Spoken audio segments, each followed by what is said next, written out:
the soccer thing, the soccer bit. All right, yeah, go for it. Go for the football bit again. Like at this point, I'm just looking at ESPN, and then it just tells me soccer's on, and I'm like, okay, that's something to watch while we talk some football. So why not? And it's good. It's Manchester United against Chelsea. It's two premier programs. I feel like this is becoming a problem for you. It's not a problem. You have to have a midday game to bet on at this point. I'm addicted. Whether it's table tennis, whether it's baccarat, whether it's bong dong, whether it's highlight. I know. Have something. None of that doesn't make sense to me. What you just said. I'm saying. You never heard the sport highlight? No, but I am addicted to sports, and I'm addicted to having multiple TVs in a room because anytime my parents betting on darts at the middle of the day, maybe that's more your level. What? Betting on like ESPN darts tournament in the middle of the day, maybe betting on a poker tournament. Dude, I haven't bet that much in a while. But college basketball is back, and you know how good that shit turns out all the time. So might as well bet on it. Oh yeah, I'll be the middle of the day better again. Starting yesterday, I was the middle of the day, or Mondays, I was the middle of the day better. I am back in my full degenerate. Thank God CVB's back. Nobody can doubt you when you're betting college basketball in the middle of the day. That's just truth. That's where the sharpest money is. I'm telling you right now, when you're betting on Winthrop plus 12.5 midday, that's a lock every single time. Lock. Nobody can talk down to you. Nobody can talk to anything with you during those times. Like, work is on a pause. We need to focus on the action that's happening in front of you, which is probably bad because Akron, actually, last night, had a wide open layup to win the game. I don't know if you saw this. I did. Missed. They thank God won in overtime. But the fact that you missed a layup to ice the game and didn't have to go. You didn't have to go to overtime. What about Akron not covering +7 in Maction World as well? No, they did. Did they cover that 7? Yeah, it was 6, actually. They actually got 6. Was it a backdoor cover? I might need to check my account. I went to bed early. Oh, you just guessed. No, yeah. So I texted my friend. No, I was watching the game. I went to bed early. I had a good 50 on that. Yeah, we have a great shot of a one. I probably have 300 just sitting in my account. Yeah, there's a great shot on Twitter. I'll send it to you of one student, fucking in our like hill area, which is kind of like where everybody sits there. It's kind of like the student section. It's one guy passed out with popcorn on him. It's funny as fuck. Actually, I'll send it to you right now.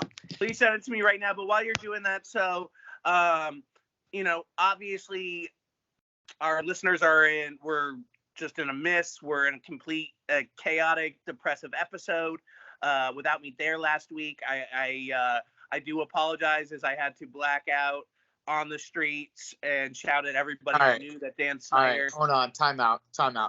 Okay. Question time, your press conference. Ready? Thank you for everybody coming to today's press conference. I appreciate it. Please go ahead and go ask away. Okay. So first and foremost, did you or did you not know Snyder getting the bank meant that it wasn't really him selling the team?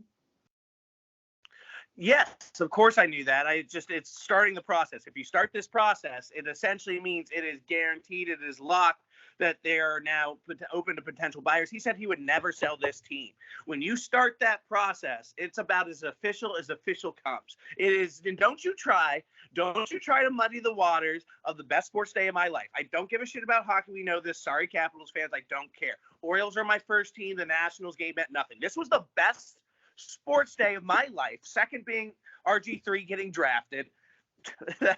Although that should probably be down the ranks these days. But this was the best sports day of my life. I blacked out for a whole entire week, aka I just worked way too much and I couldn't make the show. But you're not going to sully this. You're not going to go ahead and stomp on my parade. I didn't come in with any Steelers insults. I would never, ever make a Ben Roethlisberger joke. In fact, I never have. I would never go down that route. Why did this turn? Don't do this. I'm just being honest. And you know what? If you're going to bring this up, let's mention the fact that Jameis Winston has. Hold on, time out. Where did this bashing come from? I was just asking a question. Like, what the fuck? No. You know exactly what you were suggesting. You were suggesting that I somehow didn't have the full information, that I somehow was lacking, and that I went ahead and said, oh, it's an automatic sell. That's not what I said at all. However, this is official as official gets. He has put the message on the carrier pigeon, and the carrier pigeon is flying, motherfucker. Don't you fucking step on my day. Don't you ruin my sanctity. I will come fucking 10 times harder, and you know that.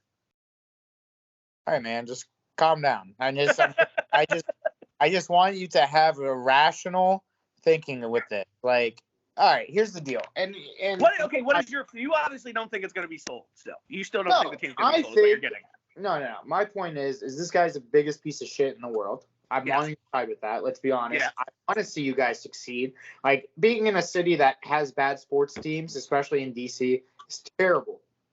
It's like watching just like your like even though I'm not a fan of any of the sports team, like except for the Caps, it's like you don't want to live in a place where there's demise all the time, you know, especially when they put a lot into formation. Ideally.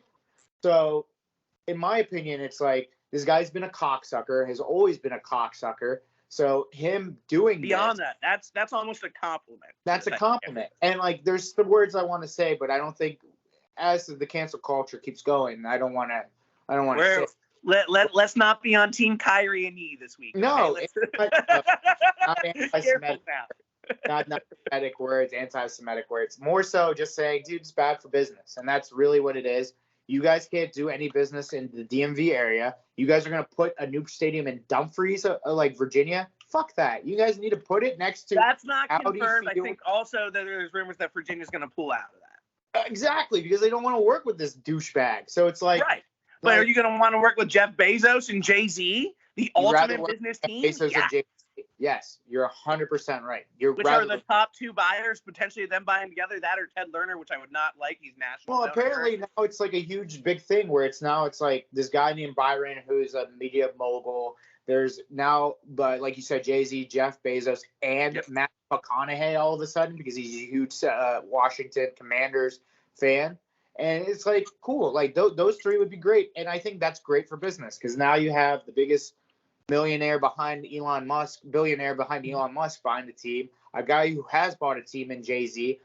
Matthew McConaughey probably has some stakes in like Texas and fucking, I know he has a soccer team. I mean, let's be honest. He has Ryan Reynolds money, and Ryan Reynolds was able to buy a national team. It's not a Premier League team. Yeah, him and McElhenney were able to afford that. It's not. I think you and me right now Reynolds is a bigger movie star than McConaughey is. I don't want McConaughey's money. He can maybe be an investor. That's cool. I want my Bezos. I want my Jay-Z money. I want that dream team. It's that simple. I want you to know this is not me bashing. This is me saying, Joey, you're floating too high. Let me pull you back down. Because I don't want to see you get burned. Because, like... No, let me fly for once. You never let me fly. I am flapping my wings. I am that carrier. Because I don't want to see you flying high sky. I don't care if I can bust when I get into space. He's a piece of shit. He's a piece of shit. He will somehow not sell shit. He will make this more shitty than it has to be. I'm pessimistic. I'm always pessimistic. He's probably got lawyers working right now on, okay, how can I make a new guy owner on paper, but I still own everything? Exactly. You said it, not me. Next topic. No, before we go to the next topic, there is something else I'd like to bring up about last week's show. Now, I will watch the rest of it. I did not watch the whole thing. I know it was a great show. If this is what I think it is, don't do this. The moon always brings great energy. What am I going to bring up? I like adjectives. Ask anybody. I say good, bad, fine. Like that's all I say. And no. It has nothing. I don't care about that. You trying to channel your inner David Portnoy? I don't care about that. You can channel your inner David Portnoy or Dave Portnoy all you want. That's fine. There's a athlete, and it's very rare. And I think you'll agree with me on this, that athletes, and I purposely didn't put this on the outline, that athletes can go ahead and they can have. They can't cross over typically, right, with musical artists. Musical artists can't typically cross over with athletes. However, during week 8, 2 weeks ago, we had one of the best crossovers of all time in Jameis Winston with the greatest 16 bars ever to get the most hype win ever to go ahead and get a shutout. And I'm sorry, you and Samuk don't even have a discussion. It opened the show, and you don't even have a brief discussion about it, about how like that should probably go in Bars Hall of Fame, how that is the most iconic freestyle of all time. Like, I was ready. If I was able to make the show, I promise you this, I was spitting that whole entire thing. I had it memorized. I don't any longer. But, I mean, I don't understand why the constant disrespect to Jameis. You don't think he should be the starter. You don't think they should run the Wildcat with him and AK. And now you don't even talk about probably the best bars ever spit on planet Earth. Yeah, you're right. Because I'm just not doing that. I'm just not doing that. Because, like, here's the deal. You're disgusting. You're disgusting. Well, I got to give this guy. How do you expect to father a child? We always bring this up, and we know you want to be a father, but we also know you're going to be a terrible father. How do you expect to be a father to anything when you have showed such? You know why I'm going to be a good father? Because when my son tries to be a rapper and he sucks at being a rapper, I'll tell him to his face he sucks at being a rapper. And that's not the case here, though. Why are you even bringing that up? That's not the case here. That's the case here. What are you talking about? That's not the case here. My man rapped.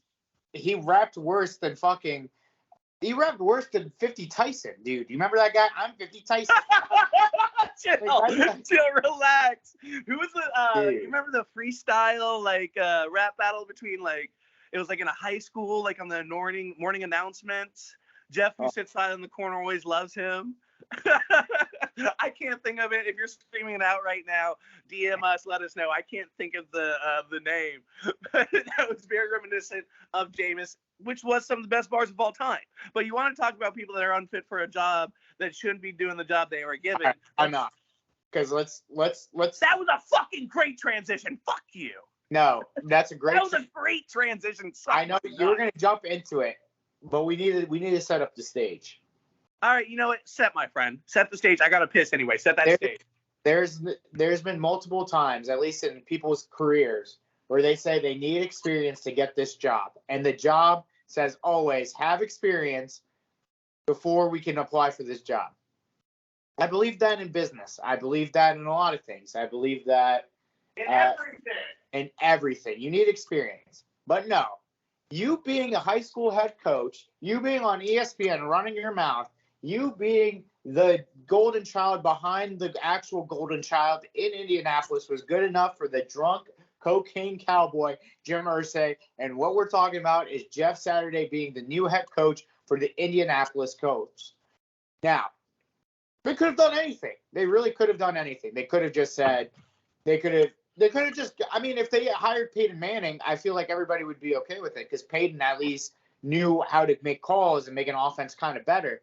They hired Jeff Saturday out of their ass, and the guy is just a cocaine cowboy saying, my favorite quote yesterday was the best, was, this was the best hire we could make because if we hired somebody with experience, they would live in fear by looking at the analytics and all this shit. And I was like, oh, so you mean you don't want a guy to be strategic in winning a game. You just want a guy to say, fuck it. Let's run Jonathan Taylor 35 times. Right. Ball maybe once. And you want a guy who's picking up the Madden sticks for the first time and learning how to play. So this is why I say this, because I have Jonathan Taylor on a fantasy team. Like we said, I made a trade. Jonathan Taylor's going to die. And how I know he's going to die? He's going to be ran 30 times, like I said. And that's it. That's the story. That was great. Jonathan Taylor had a great run. Now we could go back to drafting Christian McCaffrey and Derrick Henry 1 and 2 next year and enjoy yourselves. It was beautiful while it lasted. Good. It was good for you, JT. But yeah, your death will likely be sometime in December 2022. Yep. And this is, we were talking pre-show a little bit about how to kind of make it in, this industry and a lot of industries, you do need to have those connections, right? But you also need to have, with those connections, typically you won't last long unless you have that hard work, unless you have that experience, unless you have that paid off. Now, If he was going to be a line coach, I say fantastic, great. They could use that.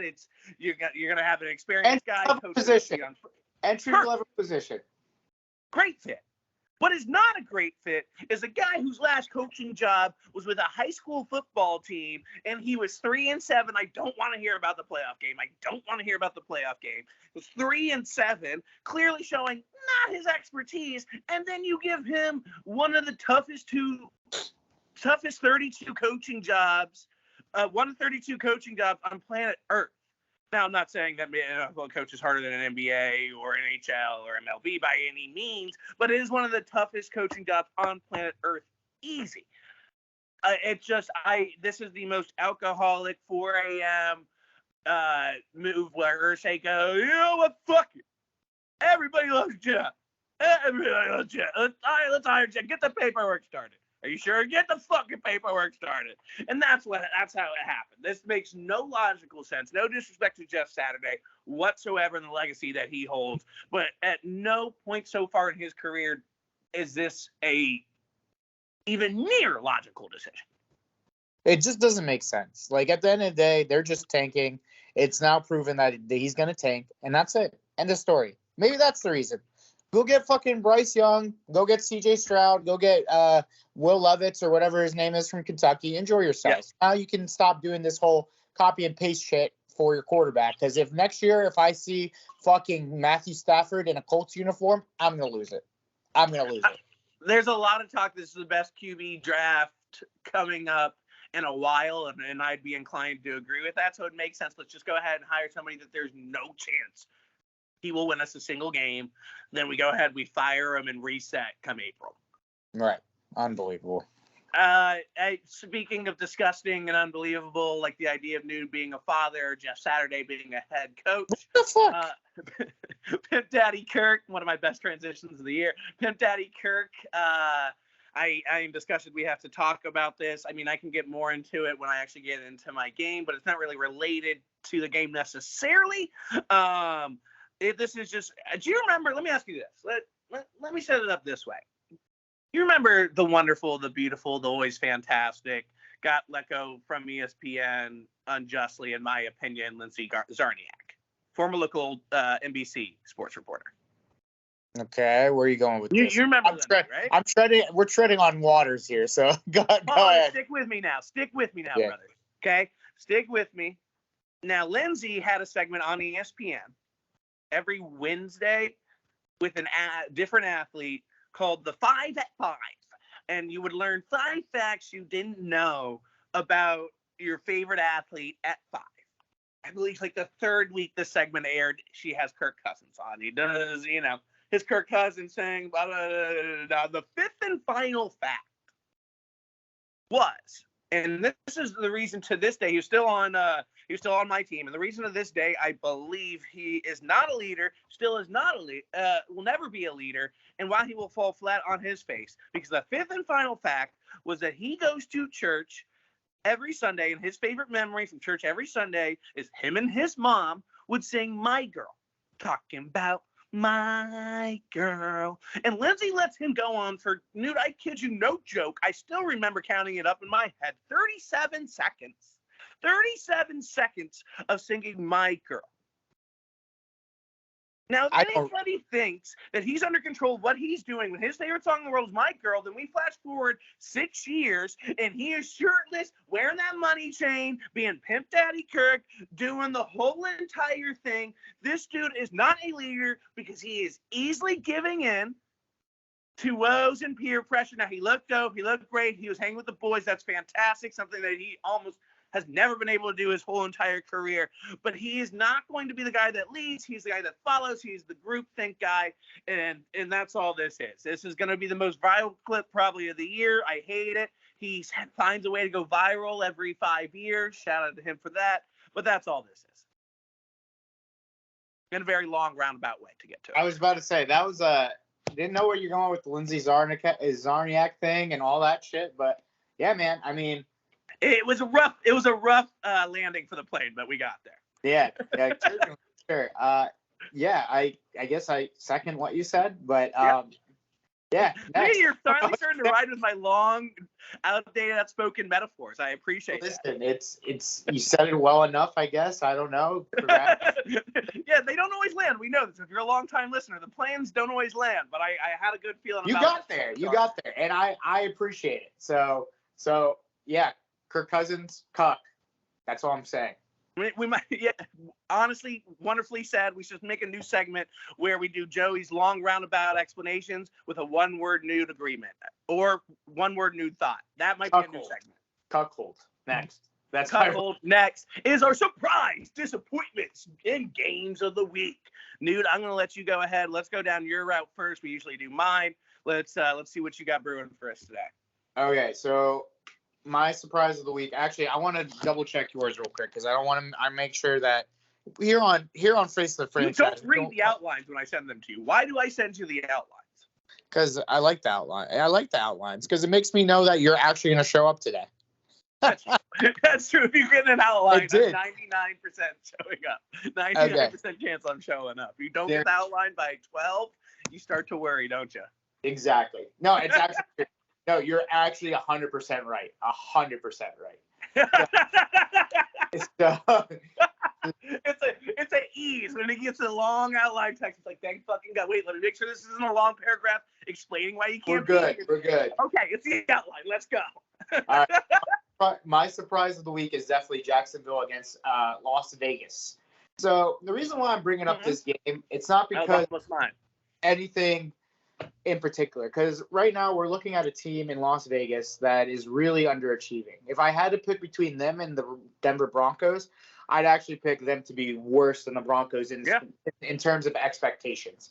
You got 1,000%, yes. You got Derek Carr, his best friend from college. You got Chandler Jones to shore up that defensive line. You said the back end of your defense was going to be better. Josh Jacobs is actually running pretty well. You have all this. You got an offensive-minded head coach in Josh McDaniels. Everybody sucks off. Darren Waller is supposed to be in the top 5 conversation. Hurt all day, all night. You're not going to see Darren Waller for a long fucking time. Nope. What I saw this afternoon was a team that went up 17 points with that offense, with that defense, lose to a team that had a better offensive-minded head coach, had a better scheme, had a better way of doing things in the Jacksonville Jaguars. Now, we wanted to shit on the Jacksonville Jaguars so much that we kind of forgot that they did things pretty unorthodox in spending all this money. Is it all coming together? No, but they're doing better than the Raiders, and that's what this game proved to me, that when you spend all that money on talent that needs to be proven more than the talent that is already proven, you can have a team like the Jacksonville Jaguars. They're frisky. They might put up a fight. They could win some games like they're doing now. They beat the Raiders. They beat all these different teams. They've been in games. They've done all that. And now the surprise is now this. What do you do with Derek Carr next year? What are you going to do with Josh McDaniels next year? Are you stuck with these two? I don't know. What do you do, Shanuti? You fucking cut ties ASAP. Because right now, Dante Adams stuck there for 4 years. So what you got to figure this out. Now that was the surprise. Now, for my disappointment, it was a game that I thought was going to be the NFC Championship. Another game. Quick pause, and I hate to do it to you, but loving your passion this week. Keep going. Just love these 3 games pissed me off. What we thought was going to be the NFC Championship game, maybe. It's the Tampa Bay Buccaneers against the Los Angeles Rams. Super Bowl champions. Reach, Pastor. They brought back everybody. They have Aaron Donald. They have Jalen Ramsey, Matthew Stafford. Hallelujah. Allen Robinson. It's better than fucking Odell Beckham. Praise the Almighty Lord. Tom Brady, he's divorced. Who gives a fuck? This was one of the worst prime games I've ever seen in my entire life. You told me Tom Brady and Matthew Stafford were in prime 425 slots with the weapons that they have, with all the things that they have. You have good offensive-minded coach and Sean McVay gets a great defensive-minded coach and Todd Bowles. No, man, this is a dumpster fire. Now with that loss. Quick side note. Line over under total last year for the same game, 56.5. Line over total this year, 42.5. All you had to say. Because what I saw was 2 old-ass quarterbacks trying to make plays with these weapons that need a better quarterback that are now getting wasted. Cooper Kupp wasted. Fucking Mike Evans wasted. Chris Godwin wasted. I'm happy Leonard Fournette said something. Leonard Fournette has been the catalyst in this offense to them winning some games, and he only gets 6 carries. Well, I mean, if he looks old and busted, then why don't you go to the young kid in White? He looks fine. You said Rashard White looks good. Go Rashad White. Yeah, bro. Like, fuck them. Any of those. Wait, let me hear you say it. Rashad White. Rashad White. No, I have him on Dynasty, which is weird because I need to learn his name because he's about to be the starting running back for the next fucking 5-6 years. But I would argue that they're not using them correctly either, which is kind of what you're getting at, right? I mean, you go ahead and use Rashad as a change of pace to the bully that Lenny is. Yes. I mean, from everything we've seen from the touches he gets, he's still that bully. He's still playoff Lenny. So I don't understand what we're doing. So I just don't know, man. I think personally, we'll see what happens. But the Rams are done. Rams are pretty much out of it, in my opinion, unless they go on this miracle run. Fortunate for the Buccaneers, winning this game keeps them in contention with the number 1 seed in that fucking division, the Atlanta fucking Falcons. No, wait, no, they're the number 1 seed now. Yeah, they're number 1. They are second, but they are now a game behind. Exactly. So congratulations, Buccaneers. You still have a chance. But again, that was just a disappointment. Obviously, I thought these teams would be like 8 or 7 wins by now, 6 wins by now. It's just bad. But definitely didn't see the NFC South being the worst division. Either that or the South, AFC South. Yeah, but I mean both. Like it's no, actually, because the West too. The West is not as good as we thought they'd be either. West, okay. So the reason why I'm gonna go with the NFC South, AFC West, because the AFC South and the AFC West have a clear-cut good team in their division. Like the AFC West has the Chiefs, and the AFC South has the Titans, and that's my game of the week. They played each other. They did actually pretty good. Honestly, the reason why – thank you for that. I guess that sort of worked. Keep going. I thought we were going to go somewhere else for a second, but keep going. No, it was good because this was a game of the week because here's the deal, right? I thought the Chiefs were gonna demolish the Titans. With no Tannehill, I thought Malik Willis would shit his pants. For the most part, I mean, they played pretty tough. The defense did enough to stop Patrick Mahomes. Patrick Mahomes threw 60 times, which is kind of crazy to me to think, like, Patrick Mahomes throwing 60 times isn't really the recipe to win, but, like, it did. It worked, kind of. And, like, Malik Willis, I mean, we saw that everybody was right. The dude wasn't ready to be an NFL quarterback yet. Come on. I'm sorry, you see the way he ran that ball the first half? If I wanted a running back, you see how great that read option work, kid? If I wanted a running back, I would draft a running back. That's what I'm saying. Shut the fuck up, dude. So I'm tired of having these conversations with you about these great quarterbacks and you calling them running backs. I don't know what you're talking about. Did you know the net total of yards after the third quarter was -6? Like they net -6 yards. So if you're telling me that guy, I'll just say it. I won't even continue bit here. He had 5 completions. The week before that, he had because they don't trust him to throw the ball. You don't trust a guy throwing the ball. Kenny Pickett is over here throwing interceptions left and right, and they're still throwing the ball because we're retarded. Or we are mentally challenged. Thank you. We're gonna blank that one out if you can. If we have that, we're gonna chop that one out. But here's my deal. Here's my deal. It was a great. I said we're not going Team Yee and Kyrie this week. I said we're not doing that. No. But I have 2 things for you. Mike Vrabel is one of the better coaches that we don't talk about. And number 2, Tannehill is a better quarterback that a lot of people need to start thinking of because if Tannehill is in that game, no. They might actually beat that team. They actually might beat that team last Sunday night. It's true. Because Tannehill wouldn't throw. Honestly. Tannehill throw. They would let Tannehill throw and be okay. That's why he's a great plug-and-play guy. There's your plug-and-play shit, but there you go. Kareem, that's why he's a great plug-and-play guy. I got you, brother. But those are my surprise, disappointments, and game of the week. Let's hear Joseph's. Okay, Mr. Professional. My first one up is surprise. Huh? No, I said go ahead, Joseph. No problem, Michael. I'd be happy to. So my surprise is Jets versus Bills. Jets are legit and they can't quit and they can't be stopped. The Bills look like the ultimate team, but they fell heavy to the. I don't know where I was going. I was going professional and typical ESPN. I'm going to drop that. I hate it already. Jets are legit, man. Though I mean, honestly, they looked fantastic. I don't think anyone can really dispute that they are a team that I would go as far as say is a Super Bowl contender at this point. This game proved that to me this week. Their defense looked fucking stout.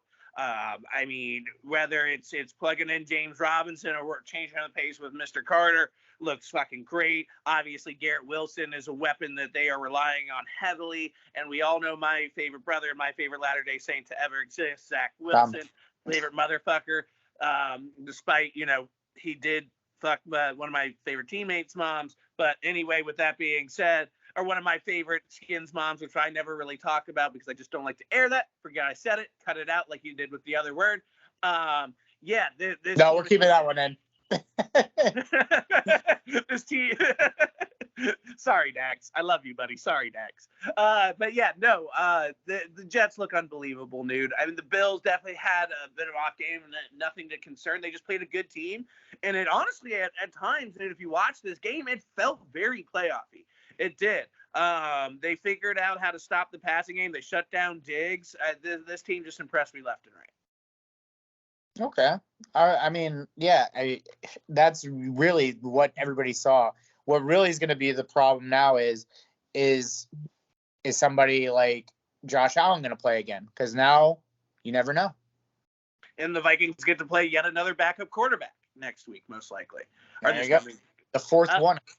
The fourth one, yep. Yep.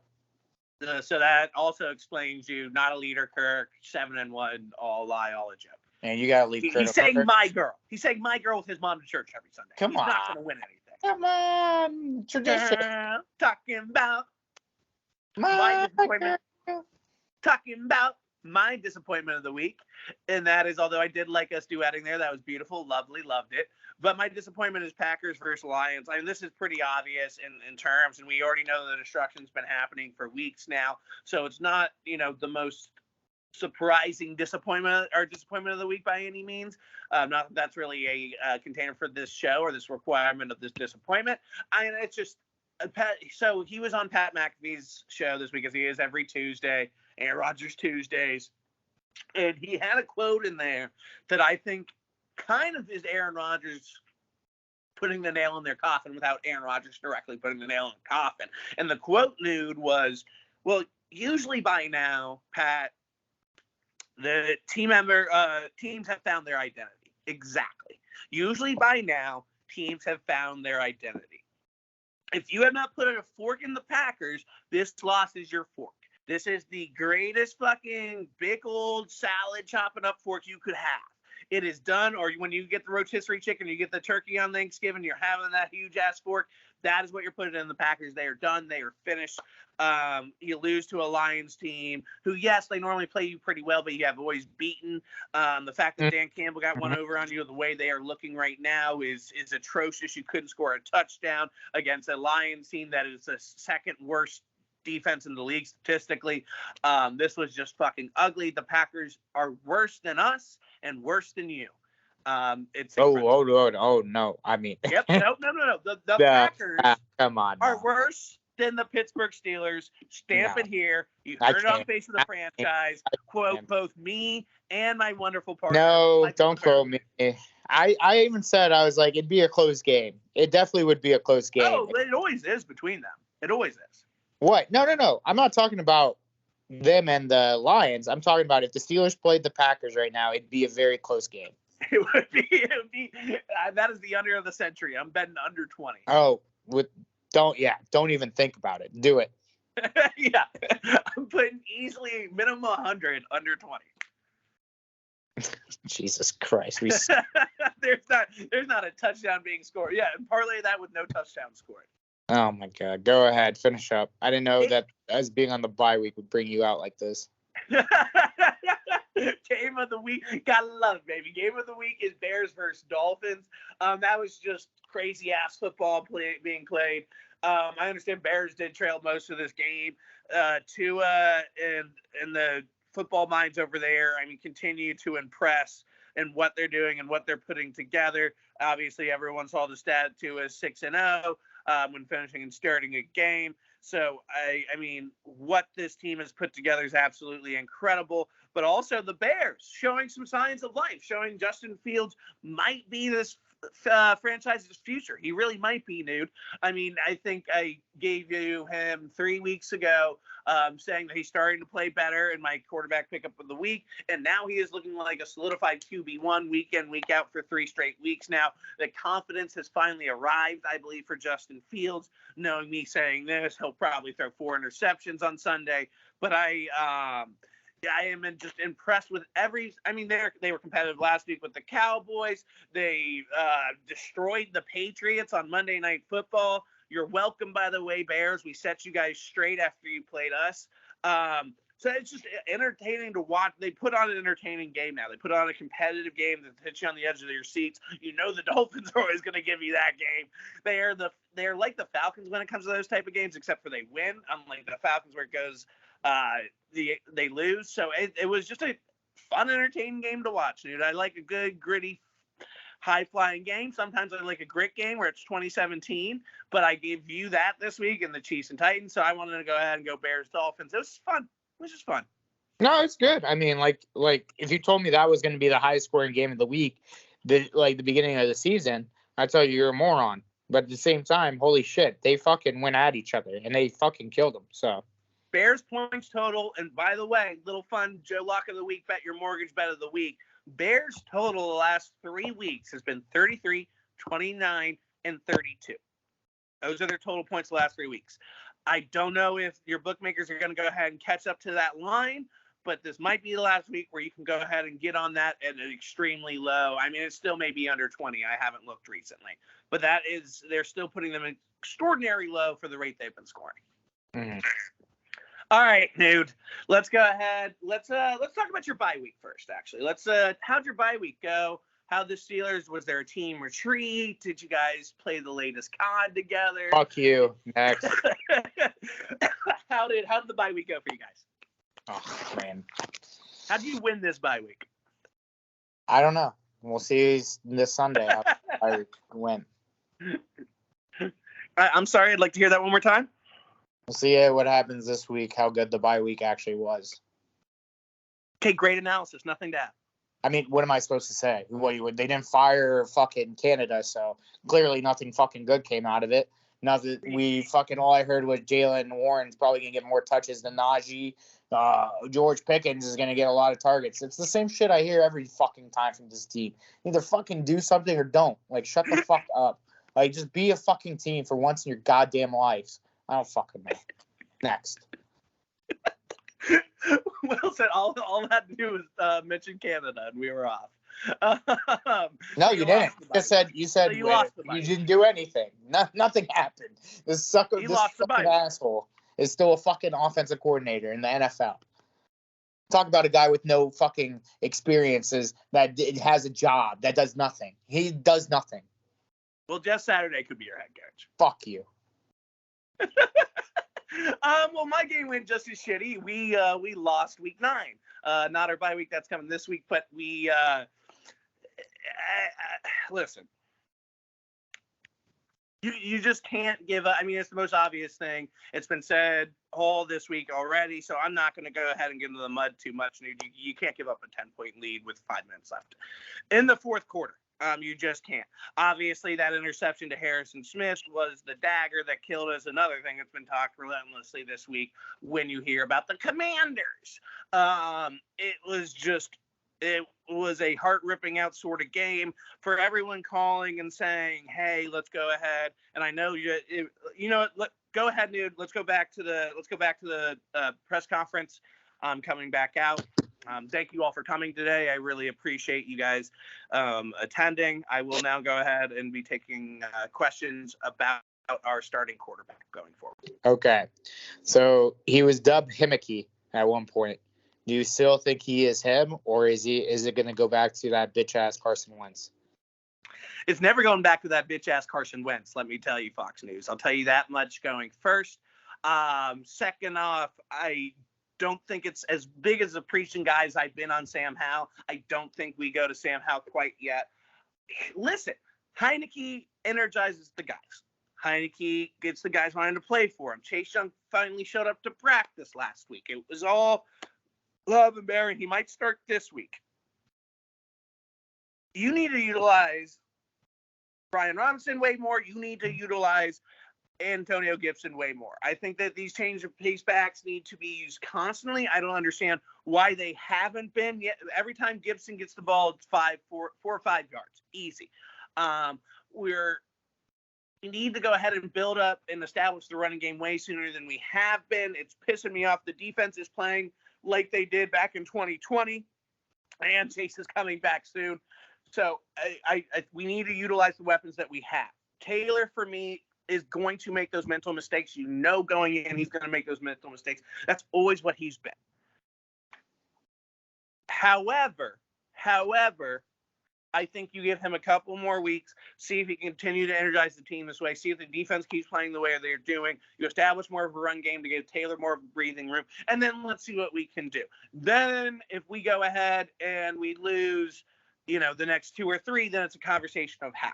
But regardless, since this guy has played, we are still, since he has been in a game or started a game, we are 3-1, dude. It's that simple. So it's, to me, let's wait a little bit. Let's be patient. Let's not go ahead and get a Joe overreaction right away. Okay. Are you with me, or did you get lost in the Arsenal game? No, I'm just like letting you go because I heard a however and everything. So I thought, so you're done now. You finished? Yeah. Thanks for listening. You're welcome. Because I agree with everything. Repeat everything I said back to me. Go ahead. No, I agree with everything you said. I think really this whole thing is because Scott Turner is a bad offense coach. I've said it from the beginning. I think you guys aren't utilizing Brian Robinson and Antonio Gibson the right way. If Antonio Gibson is your lead back, then use him as your lead back. Stop bullshitting around. Now, Tyler Heineke, yes, to his credit, he is one. Who? Tyler Heineke has done a lot. Who? Taylor Heineke. Sorry, Taylor Heineke. Taylor. Don't know who you're talking about. Is it not named Taylor? Yeah, but who's Heineke? I have no idea who Heineke is. I said Heineke. I know who Heineke is. I know who Taylor Heineke is. And that's another thing. Play-by-play commentators, Michael the Pharaoh Shanuti, anybody, like ESPN commentators, analysts, Barstool employees, it's Taylor. It is not Tyler. It is Taylor. It is fucking Taylor. There's an A in his name. Heineke. He's Heineke. He's him. Okay. Yeah, fine. I'll take that. Fucking whatever. Fuck you. Fuck you right back. I do agree that what really is setting this whole thing apart is that your defense is playing lights out. There were some bad calls on your defense today, when the game was called. I did not think that pass interference should have been called for. I think it was St. Jude who got that interception. St. Jude, yeah. Yeah. So all this shit. St. Jude. St. Jude's Children's Hospital. I think all of that. Yeah. We got St. Jude's Children's Hospital now playing second string corner for us. I mean, at the end of the day, dude, like you guys played well and you guys lost to a team that's 7-1. Mm-hmm. Yeah, you guys should have beat them. True, maybe, but at the same time, like realistically, you guys make the playoffs. Would you guys beat the 49ers, Seahawks, even the Bucks? Would you guys beat those teams? I beat the Bucks. Seahawks and 49ers. Seahawks, we'd be competitive with. 49ers would blow us out. Okay. So why we'd be competitive with the Seahawks is because that defense still has some gaps that I think we could take advantage of. I think we'd also slow down Geno Smith. Okay. Because here's the deal. Because how's it looking right now? The winner of the NFC East, whether it's the Eagles or the Cowboys, would be the 1 seed. The winner of the NFC West would be, or no, you'd play the Vikings again, actually. Because if you were the last seed in, you'd play the Vikings. So yeah, as of now, at the end of today, yeah. So do you think you'd beat the Vikings in Minnesota? Yes. We almost beat them. Yes. I get it, but Joe, you have a backup. I understand that you're trying to talk sense into me. I get all that. And Because I'm not saying we're a playoff-bound team, but I'm not going to not say we don't have a chance at any given Sunday, dude. There's a whole movie about it with Jamie Foxx. Listen, any given Sunday is great. Is great when you have a good team enough to make a run like that. If the Steelers were in the positions of the Commanders right now, which is like 4-5, and we're on the verge of making the playoffs, I kind of would have been like, you know what, we're going to make the playoffs and then lose. So what is it worth it? Do you want me to say this? I think we have a shot to win one game and then we lose. Do I think that will happen? Probably not, because it hasn't happened since I've been alive, except for one time with RG3. End of story. Is that all you wanted to hear? Yeah. No. You know, when you get to the brass tacks of it, I'm a realistic Commanders fan. I absolutely am. I never said you weren't. I'm just saying, here's the crux of it. You're the same. Your offense coordinator sucks. You don't use the running backs correctly. You're using a backup quarterback who really is a gunslinger. Watch yourself. Huh? Watch yourself. He's a gunslinger. He shoots it. I mean, dog. That ball's a fucking steal. Like the dog, he threw the ball into triple coverage, and a ref knocked him out. Like that's crazy. That's crazy. Hey, relax. The absolute phenomenon that is this man is crazy to me. But let him play because he has the locker room. So he has the locker room. Clearly everybody loves him. There's a reason for that. So I don't know, man. Like I said. And it's like, do you want, like, exactly. That's the biggest thing. And that's my biggest fight for him is that is huge. It's like everyone keeps saying that, but then throws it away. Like, okay, but yeah, I understand. He's going to throw into triple coverage. Yes, he may make a dumbass fucking interception to Harrison Smith that looks like he was directly throwing to Harrison Smith, and you're beyond confused by it. But at the same time, he also goes ahead and he'll fucking jump the line and shock you. And when he should have gotten sacked 5 times and score a touchdown, he'll find a bomb some way, somehow to tear you. I mean, but the most important thing is the team is behind him. And the other two guys right now, if they started the helm, the team is not behind them. For me, it's that simple. Let's keep it up. I'm not saying we're going to go ahead and go on a Super Bowl run. I haven't lost my mind. I'm not even saying we're likely going to make the playoffs, in my opinion. But I'm saying let's at least ride this guy. Let's keep the team juiced. We're playing at a good level. We're being competitive with a 7-1 team. Make it of what you will of the Vikings. They're a 7-1 team regardless, which is very difficult in the NFL. To me, it just doesn't. And also, we play the Eagles, by the way. You said we'd face the Vikings at the season end today. If we were the bottom team, we'd play the Eagles. Oh, no, they'd have the bye. I'm sorry, I'm tripping. Anyway, back to the main thing here is, regardless, we still are competitive. We're keeping the team juiced. I think we need to keep that, because what we saw the first couple of weeks was way worse than what we're seeing now. So I think pump the brakes. Everybody's overreacting, saying, I mean, one week everybody's calling for Taylor. This is Commanders fans for you. One week everyone's calling for Taylor. The next we need to get him the fuck out of there. Like, it makes no sense. Stick with this guy. I don't think Hal's quite ready yet. I don't think, nor do I think the team's behind him. And Wentz should never play another snap for the Commanders again. There you go. Enough Commanders talk, because you're going to blow a gasket. I am almost combusting, as if I went into space as well. When we lose to the Saints this week, I'll definitely I mean, they're buried, but I'll put more oil in the fire. So, can I say something to you too before we get to fantasy waiver wire pickups here? Do you go ahead and say, like, have a player's name in your head and you just kind of change it to something you can associate that you already know, like St. Jude's? I just think it's funny. I just think or what was it earlier? Rashawn White. No, that's Rashawn that White. That one. That one was. We've been doing this show for 3 years. That is, you have like this association. St. Jude's was hilarious, but also is a genuine mistake at first. St. Jude's was hilarious, but don't act like that was a planned bit. No, it's not a planned bit. Absolutely not. I don't do names. Like, I just can't do names. No, you really don't. I would like you to read an old phone book and then get the actual pronunciation of the name. That's a show I had watched for like hours on end. The fantasy waiver wire pickups of the week. I'll go first this time around, and then I'll let you go. First up, we're going to go ahead and have Jacoby Brissett. He is facing the worst secondary in the whole entire league right now. 9.1% owned. Listen, he's starting to get comfortable with this offense. People Jones is starting to go ahead and be an option for him. You still have, honestly, except Henry and Chubb are interchangeable and the best back in the league right now. They were starting to get the ball to him more and more. I want to go ahead and see. I think Jacoby can make a big impact here, especially with a pretty fucked up secondary over there that he's facing this coming week. Running back, we already mentioned him briefly. It's going to be Kieran Williams, 13.9% owned. There's just a whole lot of talk that he is going to be the guy going forward.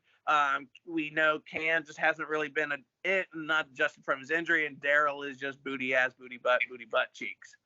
Wide receiver, speaking of Jacoby Brissett, I'm going to give you a little combo here. If you really need it, you're really in a desperate spot, get you out of the way for the week, maybe get you a dub for this week, breathe a little bit easier. That's going to be Donovan Peoples-Jones, 15.1% owned. Again, this guy's getting heavily targeted. He is clearly, in my opinion, become Jacoby's favorite target. He has not had a touchdown yet, so I'm going to go ahead. I'm going to use the "you're due" theory here, Nude, for Mr. Donovan Peoples-Jones. Excuse me, I don't want to bully you.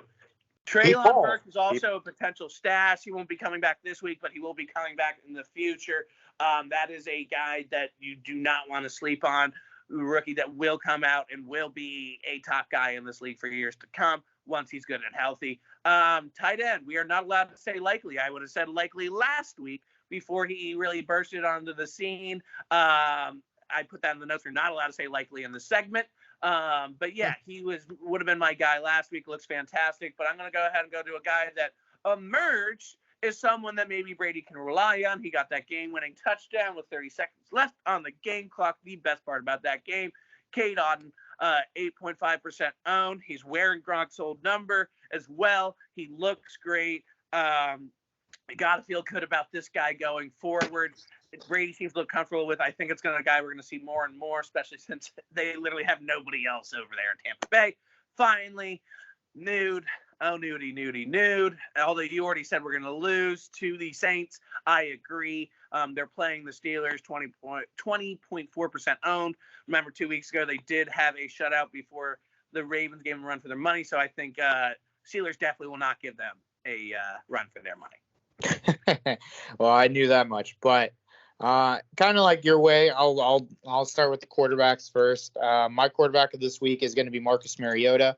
He does play the beautiful Carolina Panthers, where they both had a shootout that 1 week. Hey. So why not try it one more time? Try it one more time. Either him or if Daniel Jones is on waiver wires, he plays the Houston Texans.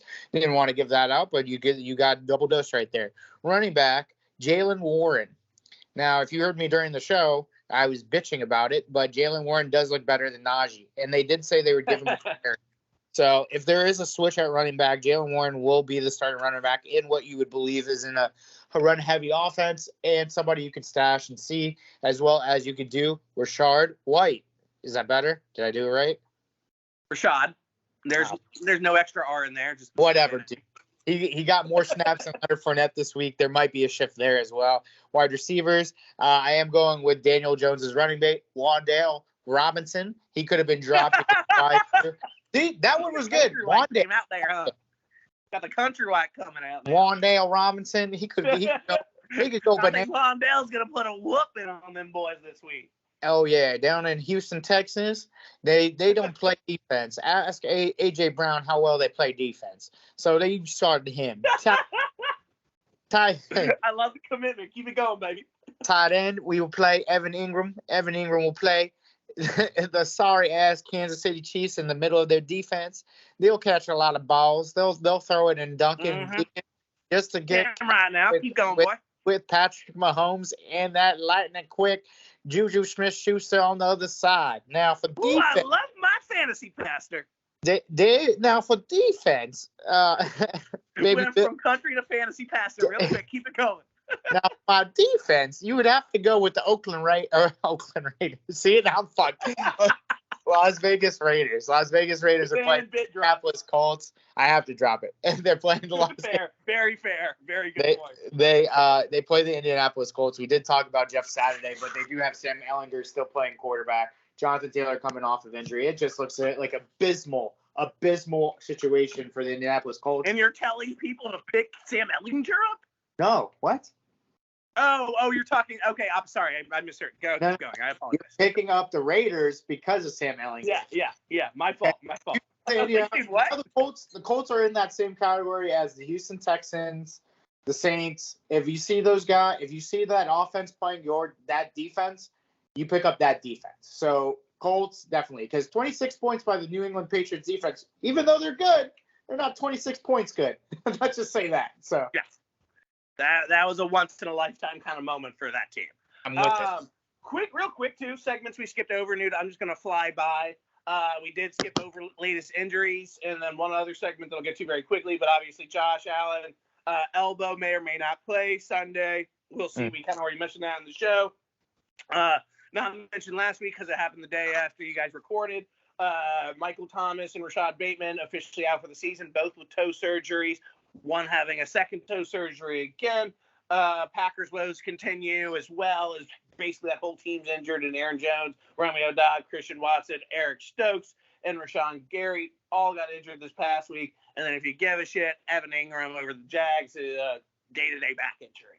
And then I wanted to bring up really quick before we get to Gambling Corner Nude, PJ Walker error came to a quick and swift end. Boy, howdy, was it a fun week and a half. Do you have any final words for our guy? He's starting this week. Is he starting this week? I heard rumors Baker was back. No, he's starting this week. Okay, so Baker's back to taking defensive snaps at practice? You got it. All right, fuck yeah, baby. Then all is just, and thank God. Okay, so hopefully that segment never comes then. Thank God.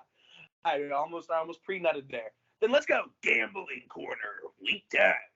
First up, Thursday Night Football. We have the Atlanta Falcons coming to Carolina to see the Panthers.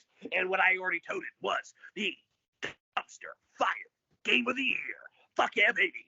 We have the Panthers +3. Over-under is 42.5. Dude, who the fuck do you like? Who the fuck do you love? With PJ's playing, we're going Panthers, and we're going over, actually. I know that the primetime overs haven't hit, but we're riding. Let's see what happens. First, Nude and Joe on the same page of the week, baby. Let's fucking get it. We are all in on the PJ Walker era. May it never end. Next up, Seattle Seahawks are going to the Tampa Bay Buccaneers, where the Buccaneers are favored for what feels like the first time in a long time. And the Seahawks probably should be favored in this game. It is +3. The Seahawks are at. Over-under is 45.5. Nude. Who you like? Who you love? I'm actually gonna believe that the divorce, because it got finalized and everything is now submerged, Tom Brady's coming in hot in his homeland of Germany. So. Wow, that is beautifully said. And under. I under with the Bucks. So. Under, are you taking money line? Or are you taking the -3? Oh, -3. I was a little worried you're about to go soft there for a second. I'm going Seahawks +3. I do agree with you. It is hard to argue with H-Man being back in the H territory, feeling elite. That is hard to argue with. That is a good point. But Seahawks +3 for me, and I will ride with you on the under. I'm going from my WWE announcer voice back to my auctioneer voice. Here we go. Jacksonville Jaguars versus the Kansas City Chiefs. Kansas City Chiefs are favored at home at -9.5. It should be more.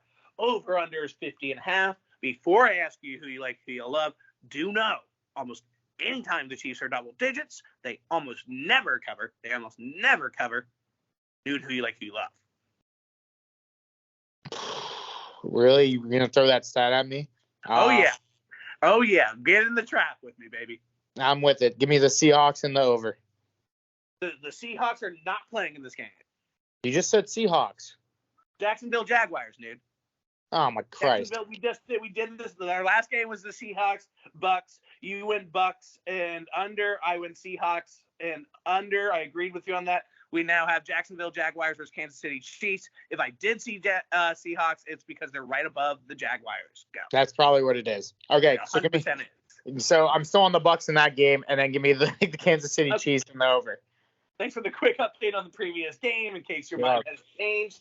I'm going to go ahead and also go Kansas City Chiefs because it's just bad. I don't think the over's going to hit here, Noon. It's going to be it's under 50.5 for sure.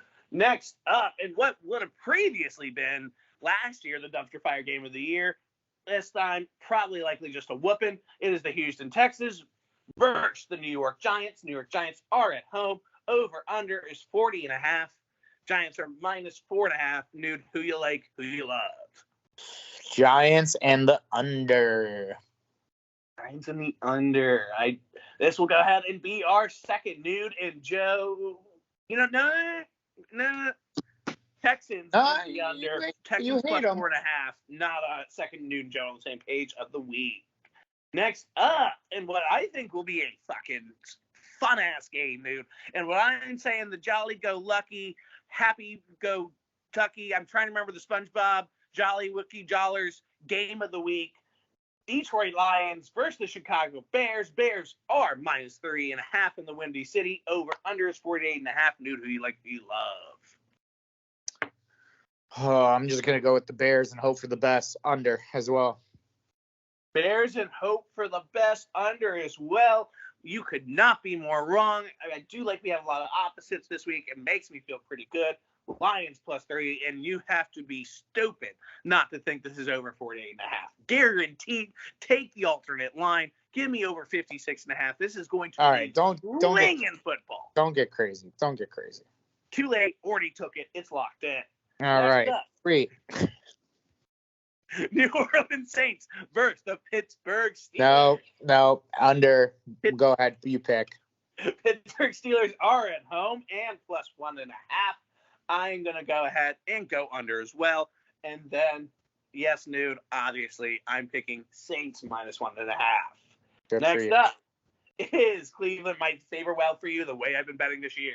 Next up, Cleveland Browns versus the Miami Dolphins. Miami Dolphins are at home in minus 3.5. Over under is 48.5. Nude, who you like, who you love? Give me those Finn boys and the over. Give you the Fins and the over. Give me the Cleveland Browns plus 3.5 in the over. It's still going to be close. Next up, Minnesota Vikings. Because that again, I said they are statistically ranked the worst defense in football right now. That is the Miami Dolphins. They are horrendous. That is definitely going to be an over, but I also think Jacoby Brissett and the boys keep it close, plus 3.5.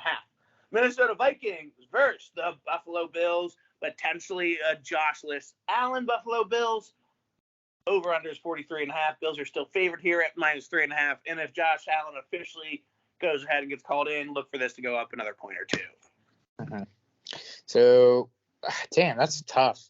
I mean, I might just pick the Bills in the under, even with Josh Allen. Just with that. So. Bills in the under, even with Josh Allen. If Josh Allen plays, I go ahead and I say you take an alternative line of minus 13.5 because they just blow out teams, especially after a loss. And Vikings are due to go ahead and show their true purple colors. Boo, I hated that joke too. It wasn't even a joke. Go kill myself. But I'm going to go ahead and go Bills minus 3.5. Regardless, you know what? Regardless if Josh Allen plays or not, and I'm going to say over here, I think these teams just score too much. Also, an under game last week for the Bills. I just don't see that happening again.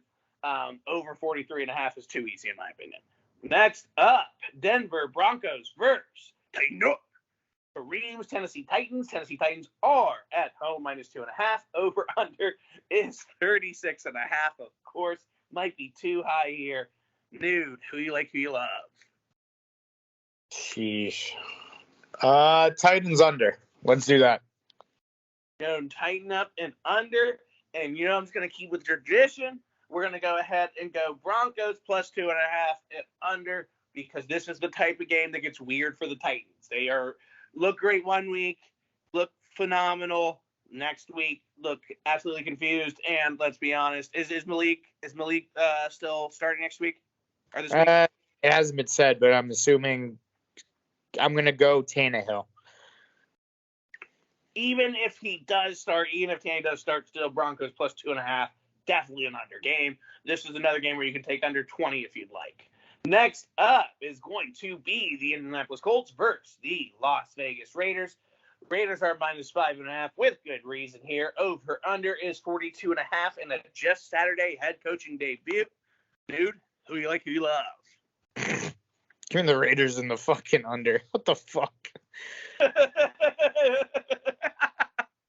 Second Dude and Joe on the same page of the week. All right, next up, Arizona Cardinals versus the Los Angeles Rams. And what would have been a fantastic game last year is going to be a dumpster fire this year. The Rams are -1.5. Over under is 41.5. Nude, who you like, who you love? You know what? You know what? You know what? You know what? The Rams, because I hate the Cardinals that much in the over. Yeah, let's stop chasing the Cardinals, ladies and gentlemen. They're just going to keep letting you down, especially this year. I do agree over as well. Third Nude and Joe on the same page. Next up, Dallas Cowboys versus the Green Bay Packers, and what would have likely been America's game of the week, and probably still will be, honestly, knowing that how that fucking rolls. But Packers +5.5 at home. Over under is 42.5. Nude, who you like? Who the fuck do you love? You always pick against the Packers and then the under. Yeah, no, I agree. That's going to go ahead and be Packers. Take the alternative spread of -10.5 here. And let's go. Yeah, -10.5. Fuck it. We don't need 10. And then let's go over here. Great pick by me, I know. Next up, Los Angeles Chargers, or AKA San Diego Chargers, are +7.5 against the San Francisco 49ers, who are in San Francisco. Over under is 45.5. Nude, who you like, who you love? Give me the Chargers to cover, actually, and I'll take the over. All right, we'll go ahead and we'll go for Nude and Joe on the same page. We are syncing up now, my friend. Our periods are syncing up, baby. That is disgusting. That is absolutely foul. That is, oh my Christ! My favorite joke of the show for me. Next up is going to be the Washington. Is that what Atlanta season 3 was like for you? Is that what the year? Worst? Way worse. Way worse. Washington Commanders. I'm glad we're finally sync up, buddy. Washington Commanders versus the Philadelphia Eagles. +10.5. The Anders are. The Eagles are at home. Over under is 43.5. Eagles. I'm going to go ahead and go over here. Yeah, Eagles in the over, buddy. Sorry. It is what it is. It's in the fucking show. All right. Well, thank you guys for rocking with us. We are sponsored today by our lovely sponsors, as always. Eyesight Mobile Eyewear Company, the eyesight company that comes to you. Follow them on IG, and their all new sunglass line, their eyeglasses, everything that you need, they'll come to you. As well, they got really unique stuff too, man. Like I did view their website. I need an upgrade here soon, and they're my first place to go. They got like stuff you won't see anywhere else. There you go. And if you need something to wear with those glasses, go to Stuck Up Clothing. Finest fashion money can buy. Sure. Go right to their website on IG as well. They will have new clothing that they have. We both have sweatshirts. We both have long sleeves. We have everything that you need for the winter months, as well as get your hair done, nail done, everything done by Jax. You're right. Get right for this winter season. She will get everything done for you on IG. Season's almost over. We're almost going into hibernation. It's your last chance to go get right with Jax. Do it ASAP. Exactly. And always follow us on Instagram, Twitter, and Facebook for all our videos, as well as Spotify, iTunes, YouTube, anywhere you get your podcast. We are on there. Us and the rest of the Four Corners crew follow us on IG to know when the new drops for all our episodes, and all our videos are up there, as well as maybe new content. You never know, but follow us. So, hey, I'm the host, Michael Farrah-Shanuti. That is my co-host, Lil Joe Ooh. Stay breezy, stay easy. One love. You're the host. I'm the host. I'm the host and you're the co-host. Fuck you. I'm the host. You're like 30% kind of you're my second guy. You're like the producer that should be off screen. You're a very conceited person, brother.